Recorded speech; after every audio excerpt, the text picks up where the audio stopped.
ومن أحسن قولا ممن دعا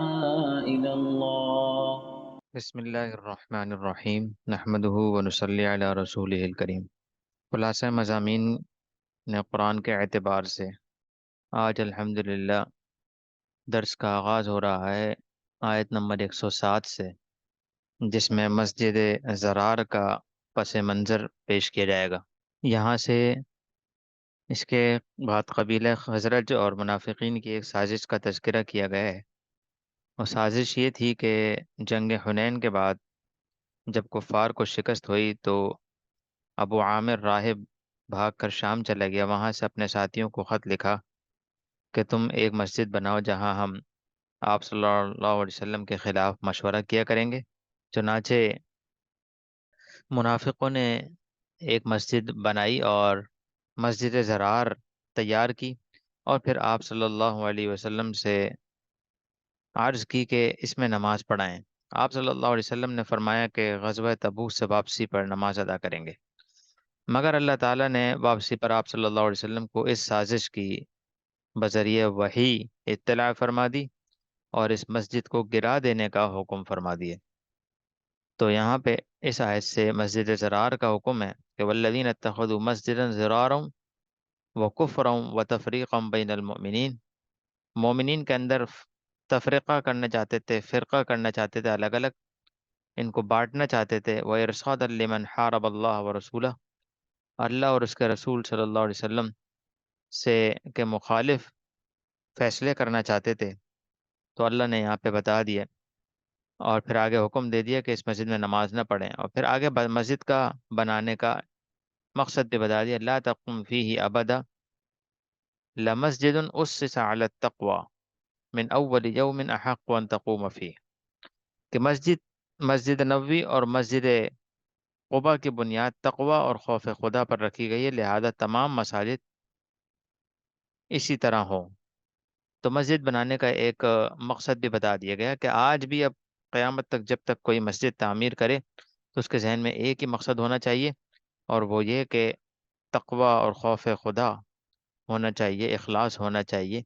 نہ کہ مسجد کے اندر کوئی کسی کے خلاف سازش وغیرہ کرنے کی جگہ بنانی چاہیے۔ آگے اللہ پاک نے دوسری آیت کے اندر فرمایا ان اللہ اشترى من المؤمنین،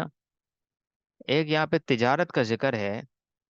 اور یہ ایسی تجارت ہے جو اللہ پاک نے بڑے خوبصورت انداز میں بیان فرمائی ہے کہ اللہ پاک نے مومنین سے ان کی جانیں اور ان کا مال خرید لیا ہے، بِأَنَّ لَهُمُ الْجَنَّةَ، جنت کے مقابلے میں۔ یعنی انسان کوئی چیز خریدتا ہے تو اس کے مقابلے میں اس کے عوض میں کوئی چیز دیتا ہے۔ فار ایگزامپل کچھ خریدنا چاہیں تو ڈالر یا کرنسی جس ملک کی ہوتی ہے وہ پیش کی جاتی ہے، پھر چیز خریدی جاتی ہے۔ تو اللہ رب العزت فرما رہے ہیں کہ میں نے مومنین سے ان کی جانیں اور ان کے نفوس اور ان کے اموال یعنی مال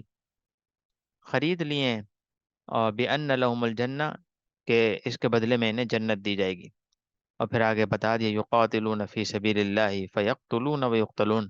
یہ اللہ کے رستے میں جہاد کریں گے، خود بھی اس میں شہید ہو سکتے ہیں، دوسروں کو جو ہے قتل کریں گے کافر کو، اور خود بھی اس میں شہید ہو سکتے ہیں۔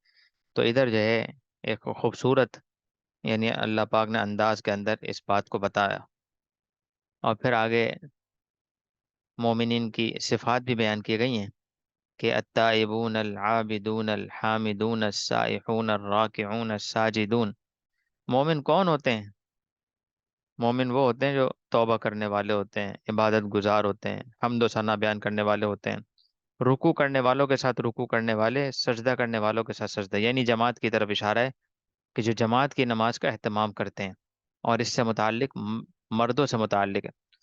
اور پھر الامرون بالمعروف، اچھائی کی طرف لوگوں کو بلانے والے، والناہون عن المنکر، اور برائی سے روکنے والے ہوتے ہیں، والحافظون لحدود اللہ، اور اللہ کی حدود کی حفاظت کرنے والے ہوتے ہیں، وبشر المؤمنین۔ پھر آگے استغفار کا حکم کیا گیا ہے، مشرک کے لیے استغفار جائز نہیں ہے۔ تو یہاں پہ بتایا گیا ہے ما کان للنبی والذین آمنوا، نبی صلی اللہ علیہ وسلم اور جو ایمان لے کر آئیں ان کے لیے جائز نہیں ہے ان یستغفروا للمشرکین ولو کانوا اولی قربا، کہ وہ استغفار کریں مشرکین کے، اگرچہ وہ ان کے کوئی قریبی رشتہ دار ہی کیوں نہ ہو۔ تو یہاں پہ یہ بات بھی بتا دی گئی ہے، ایک قاعدہ کلیہ بتا دیا گیا ہے، رول بتا دیا گیا ہے کہ کسی مشرک کے لیے دعا استغفار جائز نہیں ہے، اگرچہ وہ تمہارا قریبی رشتہ دار کیوں نہ ہو۔ ہاں البتہ ہدایت کی دعا مانگنی جائز ہے، کہ یعنی ان کے لیے ہدایت کی دعا مانگے کہ اللہ انہیں ہدایت نصیب فرما دے، یہ دعا مانگی جا سکتی ہے، اس کے علاوہ دعا نہیں مانگی جا سکتی۔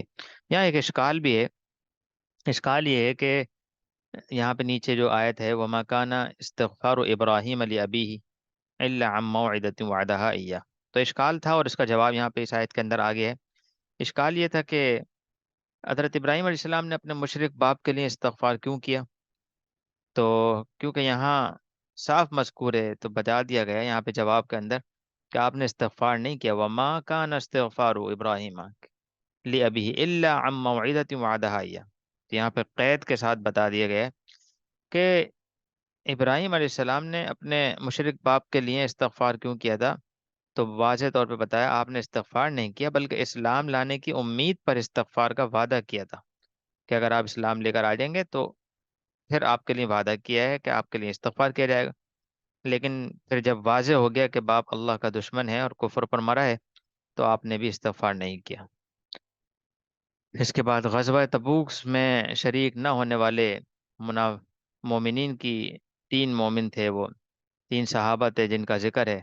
جن کا قصہ واقعہ ہم اکثر سنتے رہتے ہیں احادیث کے اندر بھی، ان کا قصے کو اللہ پاک نے قرآن پاک کے اندر بھی بیان فرمایا، وَعَلَى الثَّلَاثَةِ الَّذِينَ خُلِّفُوا حَتَّى إِذَا ضَاقَتْ عَلَيْهِمُ الْأَرْضُ، کہ تین لوگ تھے جو غزوہ تبوک میں پیچھے رہ گئے تھے، ان کے پاس ساری چیزیں تھیں، سواری سامان سب چیزیں تھیں، بلکہ بہترین وہ سواریاں تھیں، اور یہ تینوں صحابہ یہ تھے حضرت کعب بن مالک، بلال بن امیہ اور مرارہ بن ربیع رضی اللہ عنہ۔ ان کے پاس تیز سواریاں بھی تھیں، اچھے گھوڑے وغیرہ، تو انہوں نے سوچا کہ ہم پہنچ جائیں گے، مگر اس قدر دیر ہو گئی ان کو کہ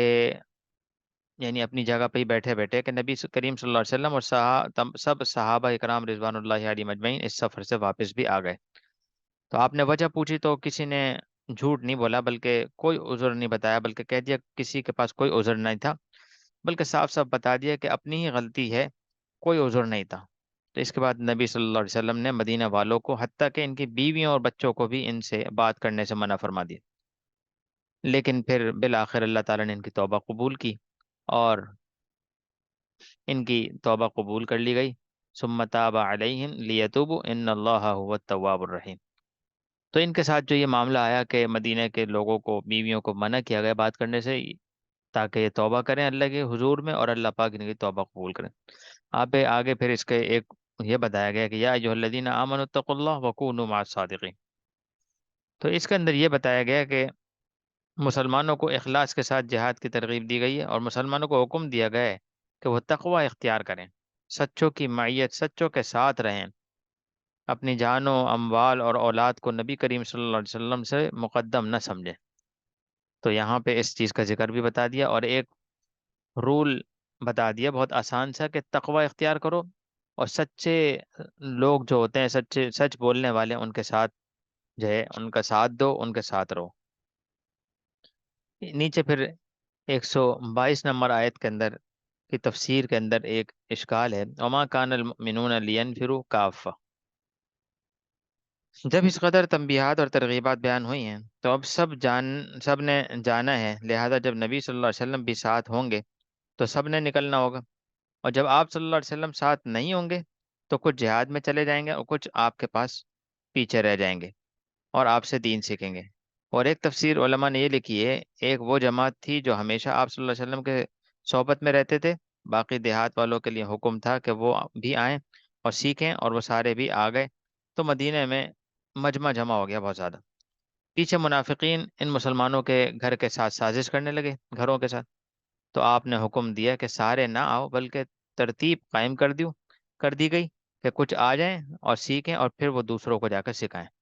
تو اس سے معلوم ہوا کہ یہ آیت مدینہ والوں کے بارے میں نہیں بلکہ اعراب کے بارے میں آئی ہے، اور اس کے بعد پھر منافقین کی بیماریوں کے بارے میں ذکر کیا گیا اگلے رکوع میں۔ منافقین کی بیماریاں جو ہے وہ قرآن کے ساتھ مذاق اڑانا، ضد اور عناد ہے۔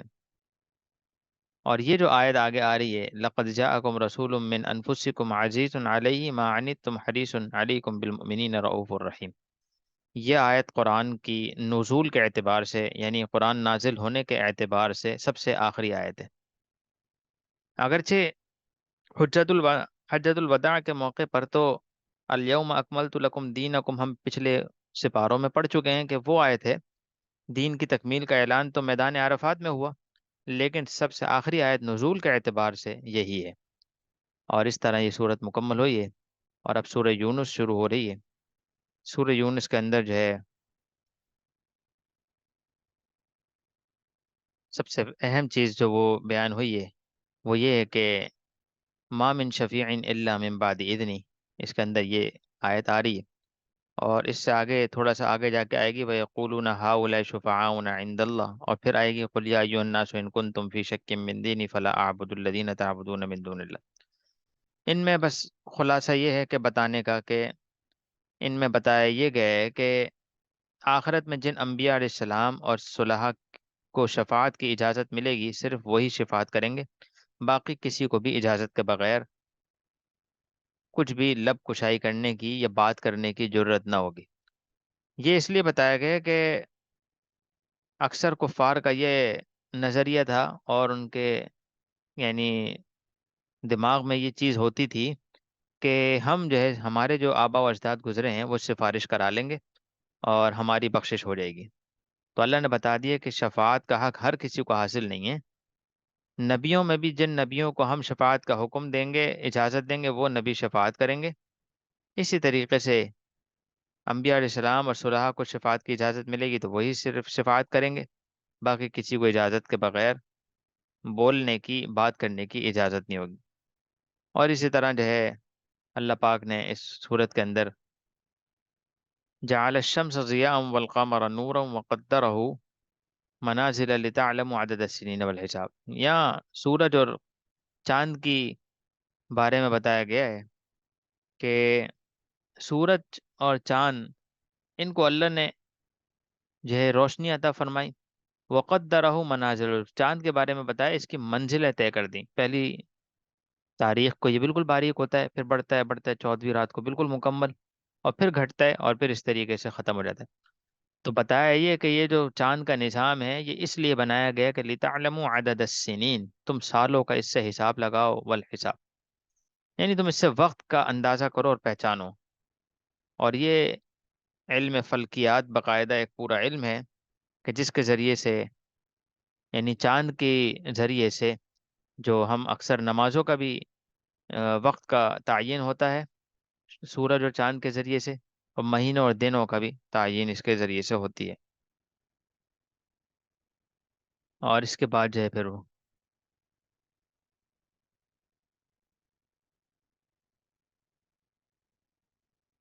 رکو نمبر 8 شروع ہو رہا ہے کہ مشکل کشا صرف اللہ پاک ہے۔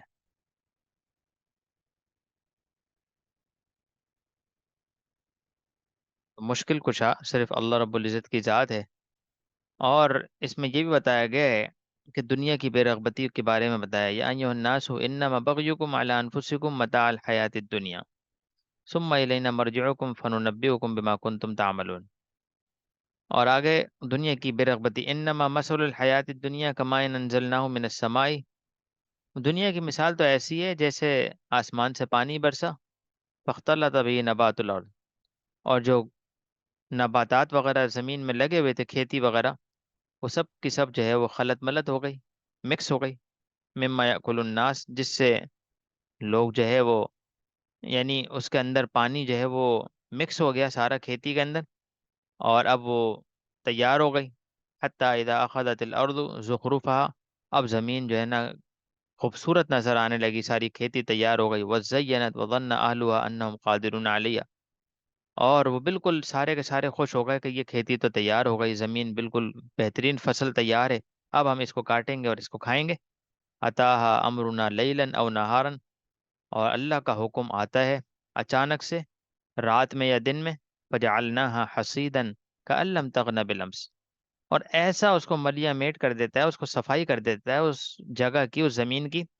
کہ جب اگلے دن جا کر دیکھتے ہیں تو ایسا میدان نظر آ رہا ہوتا ہے جیسے یہاں پہ کچھ تھا ہی نکل، بالکل صاف زمین ہو جاتی ہے۔ تو اللہ نے اسی طرح بتایا کہ یہ دنیا کی مثال بھی ایسے ہی ہے، کہ دنیا انسان کے پاس ہے، ایک دن اس کی موت آ جائے گی، اور ایسا ہو جائے گا قبر میں جانے کے بعد اس کو ایسا لگے گا جیسے کل کل یعنی اس وقت اس کو ایسا لگے گا آج جیسے کچھ بھی نہیں ہے، تو جیسے کل کچھ بھی نہیں تھا، یعنی میں ایسا ہی تھا، خالی تھا، میرے پاس کبھی پیسے آئے نہیں، میرے پاس کبھی جو ہے نا وہ دنیا کی چیزیں آئی ہی نہیں ہیں۔ تو دنیا کی مثال کو اس کھیتی سے اور تشبیہ دی گئی ہے، کہ جس کا اچھی طرح یہاں پہ پیچھے بیان ہوا۔ اور پھر اللہ پاک نے آگے اس آیت کے اندر بیان کیا واللہ یدعو الی دار السلام، کہ دنیا کی بے رغبتی بتا کر، اور پھر بتایا کہ اللہ پاک تو آخرت کی طرف دعوت دیتے ہیں، وَيَهْدِي مَن يَشَاءُ إِلَىٰ صِرَاطٍ مستقیم، اور اللہ جس کو چاہتے ہیں اس کو سیدھی راہ کی ہدایت نصیب فرماتے ہیں۔ اور اس طریقے سے آگے ان چیزوں کا ذکر چلتا رہے گا۔ ایک نقطہ بھی یہاں پہ، پوائنٹ بھی اہم ہے، اور وہ پوائنٹ یہ ہے کہ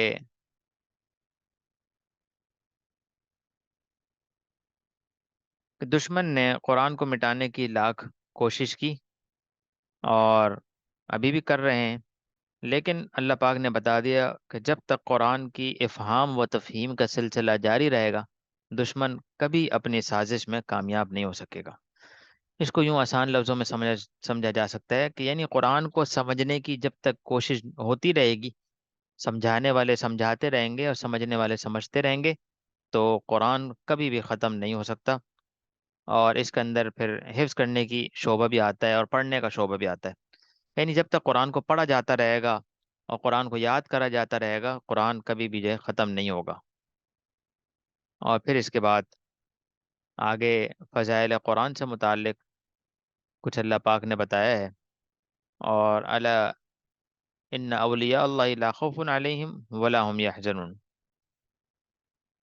اور یہاں پہ اس بات کا بھی ذکر کیا گیا ہے،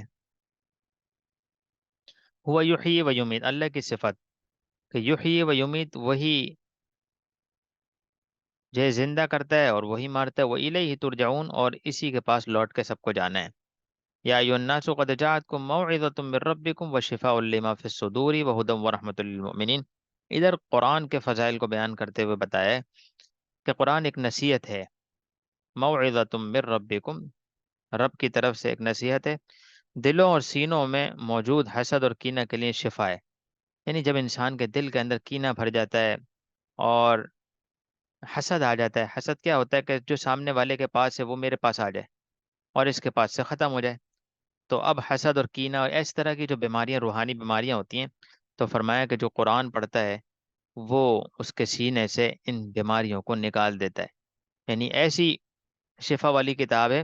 کہ جو روحانی طور پہ قرآن کے سینوں کے اندر لوگوں کے بیماریاں پیدا ہو گئی ہیں، ان کو نکالنے کے لیے یہ بہت زیادہ کرامت ہے اور فائدہ مند ہے۔ اور پھر آگے تقوی کے مراتب بتائے گئے ہیں، تقوی کے مرتبے کیا ہیں، قسمیں کیا ہیں، درجے کیا ہیں، لیول کیا ہے تقوی کا۔ تو تقوی کا بھی بیان کیا گیا ہے، تقوی کے 3 لیول ہیں۔ تقوی عن الشرک، یعنی شرک سے اجتناب کرنا، یہ بھی ایک تقوی ہے۔ تقوی عن المعاصی، گناہوں سے اجتناب، گناہوں سے بچنا، یہ بھی ایک تقوی ہے۔ تقوی عن جمیع ما سوى اللہ، یعنی دل میں اللہ کے سوا کسی کو جگہ نہ دینا، یہ بھی تقوی ہے۔ اور پھر یہ بتایا گیا ہے کہ اس پر یہ بتایا گیا کہ الا ان اولیاء اللہ لا خوف علیہم ولا هم یحزنون، جو اللہ والے ہوتے ہیں، اللہ کے دوست ہوتے ہیں، ان پر نہ ہی کوئی خوف ہوتا ہے اور نہ ہی کوئی غم ہوتا ہے۔ تو تقوی کے مراتب کو بیان کرنے کے بعد اس کا بیان کیا گیا ہے، اور پھر مشکلات پر صبر کی تلقین دی گئی ہے۔ مشکلات جب انسان کے اوپر آئیں تو اس کے اوپر انسان کو صبر کرنا چاہیے، اور مشکلات سے پہلے ایک واقعے کو ذکر کیا، وَاتْلُ عَلَيْهِمْ نَبَأَ نوح۔ تو یہاں پہ موسیٰ علیہ السلام کے واقعے میں یہ بھی مذکور ہے، اس سے پہلے موسیٰ علیہ السلام کا واقعہ بیان کیا گیا ہے، اور پھر یہاں پہ موسیٰ علیہ السلام کے واقعے کے اندر اس چیز کو بیان کیا گیا ہے کہ جب وہ جادوگر کرتب دکھا کر دکھانے کے لیے جمع ہوئے تو حضرت موسیٰ علیہ السلام نے ان سے کہا کہ دکھاؤ مجھے بھی، تم کو یعنی دکھانا ہے کچھ۔ اس پر سوال یہ پیدا ہوتا ہے کہ جس طرح جادو کرنا گناہ ہے، اسی طرح اس کو ظاہر کرنے کی دعوت دینا بھی تو گناہ ہے۔ تو پھر حضرت موسیٰ علیہ السلام نے کیوں ان جادوگروں کو اور جادو کی اظہار کی دعوت دی؟ تو جواب یہ ہے کہ نیت میں فرق ہے۔ اگر موسیٰ علیہ السلام ان سے تسلیم نیت ظاہر نہ کراتے تو ضرور گناہ ہوتا، مگر حضرت موسیٰ علیہ السلام کا کہنا اس لیے تھا تاکہ اس کے خلاف ان کا اپنا معجزہ ظاہر ہو۔ اور اس کے بعد پھر مشکلات پر صبر کی دعوت دی گئی ہے۔ اور فقالوا علی اللہ توکلنا ربنا لا تجعلنا فتنة للقوم الظالمین۔ تو یہاں پہ توکل کی اور صبر کی دعوت دی گئی ہے کہ اللہ پہ صبر کرنے والوں کے ساتھ اللہ پاک نتیجہ یہ ہوگا کہ اہل حق کی تائید ہی میں ہوگا، اور پھر اس کے اللہ پاک جو ہے اس کے اندر انسان کو کامیاب بھی کریں گے۔ اور اس کے بعد پھر ایمان کی قسموں کو بیان کیا گیا ہے آخر میں، وجاوزنا ببنی اسرائیل البحر فاتبعهم فرعون وجنوده بغوا وعدوا۔ اس رکوع کے اندر فرعون کا واقعہ کو بیان کیا گیا ہے تھوڑا سا، وَأَوْحَيْنَا إِلَى مُوسَى وَأَخِيهِ أَن تَبَوَّأَ لِقَوْمِكُمَا، اور یہ پورا واقعہ جب فرعون کا اور موسیٰ علیہ السلام کا واقعہ کا اختتام ہو رہا ہے، تو اختتام میں بتایا وجاوزنا ببنی اسرائیل البحر، تو ہم نے سمندر کے اندر سے راستے بنائے، فَأَتْبَعَهُمْ فِرْعَوْنُ وَجُنُودُهُ، تو فرعون اور اس کی جو لشکر تھا اس کا، انہوں نے ان کا پیچھا کیا اور وہ سمجھے کہ ہمارے لیے بھی یہی راستے ہیں۔ تو جب جیسے ہی داخل ہو گئے اور موسیٰ علیہ السلام کی جو قوم تھی وہ سب پار ہو گئے، تو آگے کیا فرمایا، حتیٰ اذا ادرکہ الغرق، تو فرعون کو اور اس کے جو لشکر تھا پورا کا پورا اس کو غرق کر دیا۔ قال آمنت انہ، اور پھر اس نے کہا کہ میں آج ایمان لے کر آتا ہوں، لا الہ الا الذی آمنت به بنو اسرائیل، جس پر بنو اسرائیل ایمان لے کر آئے، اور میں مسلمان ہو جاتا ہوں۔ لیکن فرمایا کہ آل آنا، اب لے کر آئے ہو ایمان، وقد عصیت قبل،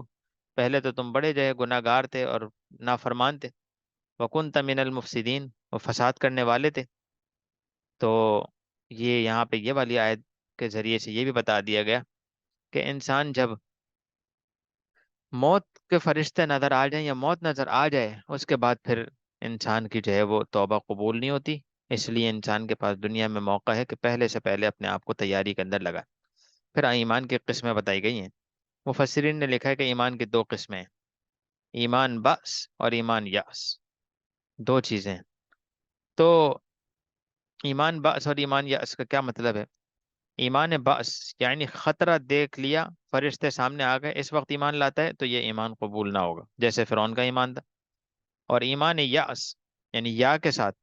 یعنی زندگی کی امید تو نہیں رہی مگر عذاب کے آثار بھی ابھی تک نہیں دیکھے، جیسے قوم یونس، کہ جب انہوں نے دیکھا کہ حضرت یونس علیہ السلام بستی میں نہیں ہیں تو پریشان ہوئے اور فوراً معافی مانگنے نکل پڑے، تو ایمان قبول، تو ان کا ایمان قابل قبول ہے، اللہ نے عذاب کو ٹال دیا۔ تو معلوم ہوا کہ دو قسمیں ہیں ایمان کی، ایمان باس یعنی جب خطرہ نظر آ جائے، موت نظر آ جائے تو اس ٹائم ایمان قبول نہیں ہوتا، اور ایمان یاس جب امید ہوتی ہے، ابھی آثار نظر نہیں آئے، صرف عذاب کے آثار نظر آ رہے ہیں، تو اس وقت جو ہے قبول ہو جاتی ہے، جیسا کہ یونس علیہ السلام کی قوم کی دعا قبول ہے۔ اس طریقے سے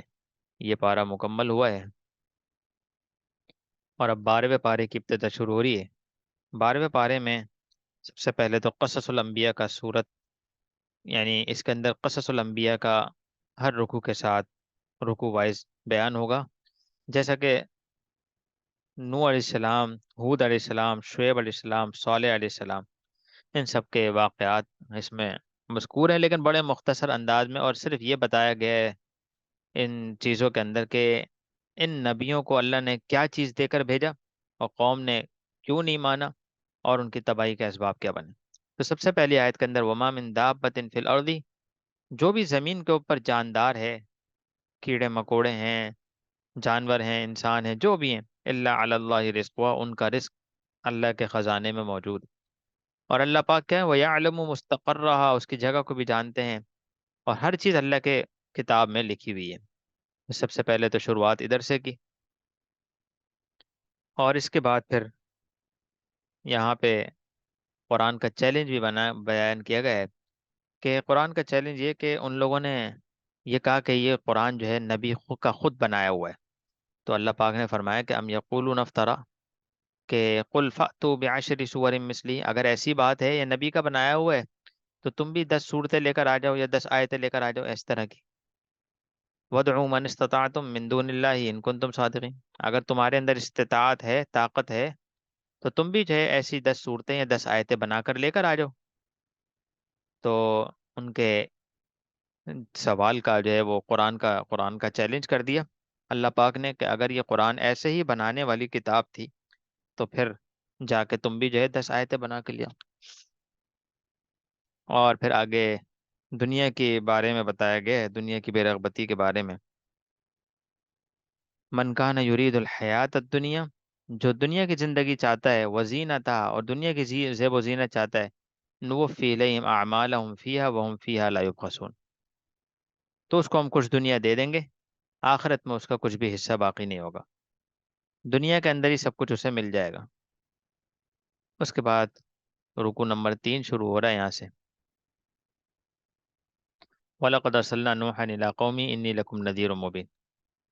تو یہاں پہ اللہ تعبدوا الا اللہ، اللہ کے سوا کسی کی عبادت نہیں کرو۔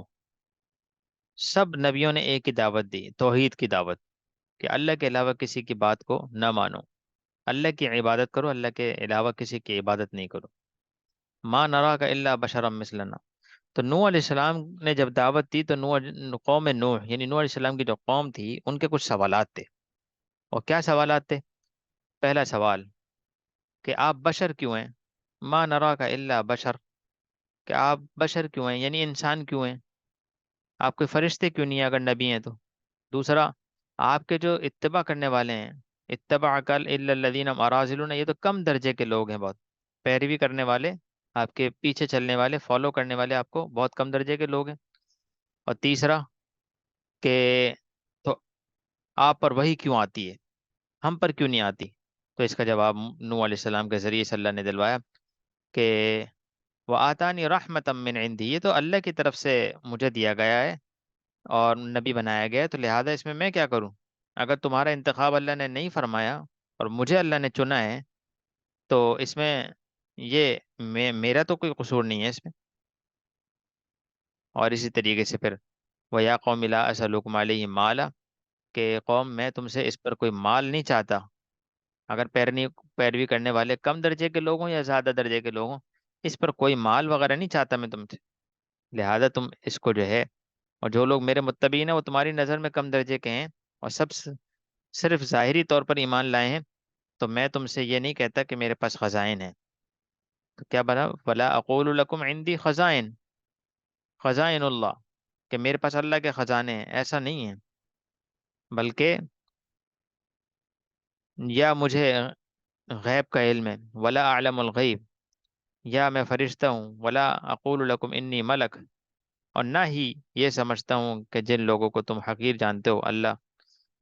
ان کو بھلائی نہ دے گا۔ یعنی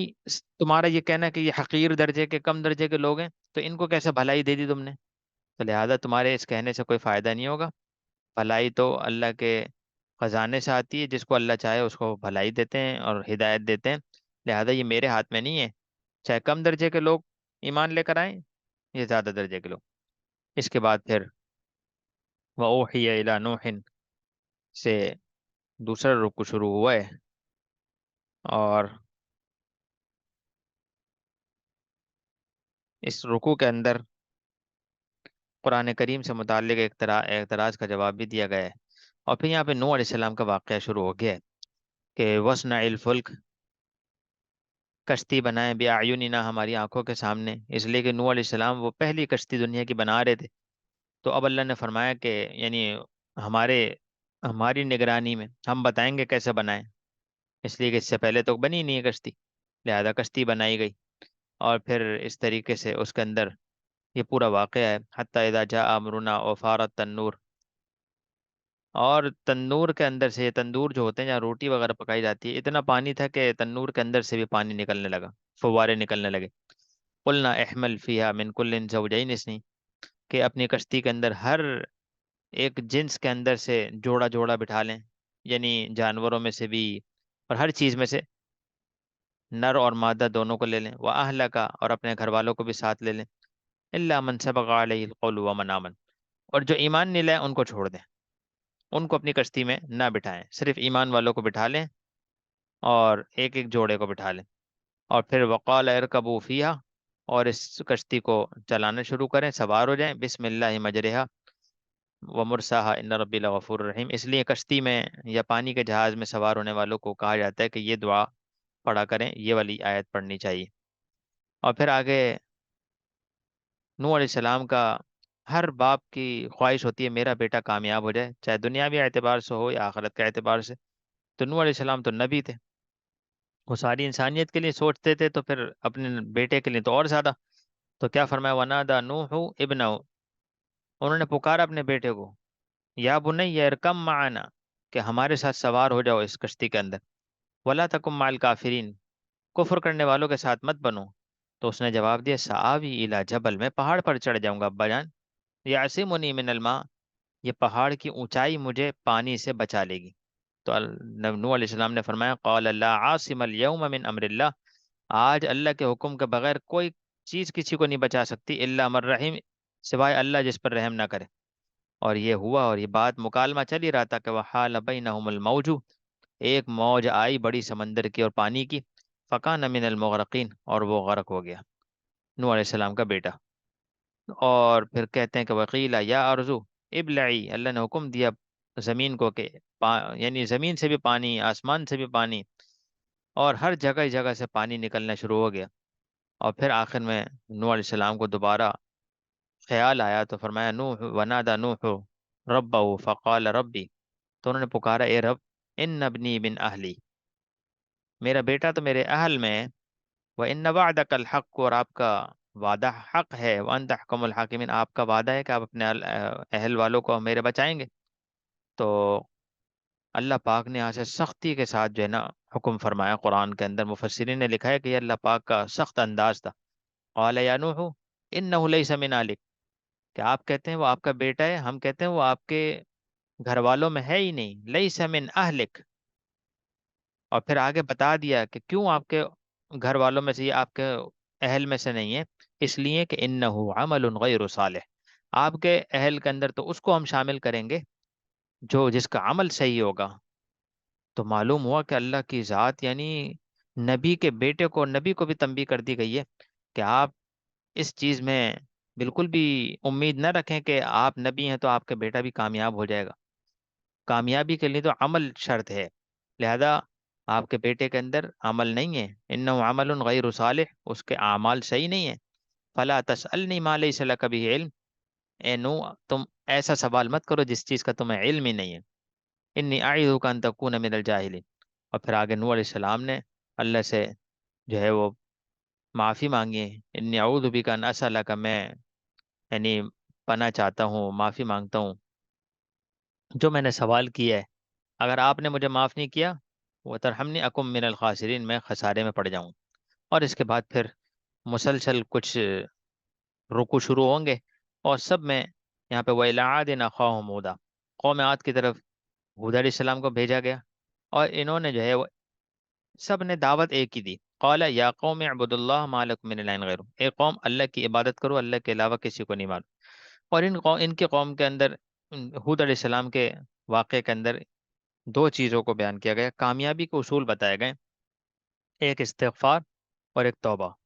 کثرت کے ساتھ استغفار کرنا اور کثرت کے ساتھ توبہ کرنا، تو نتیجہ کیا ہوگا، یرسل السماء علیکم مدرارا، اللہ بارش برسائیں گے،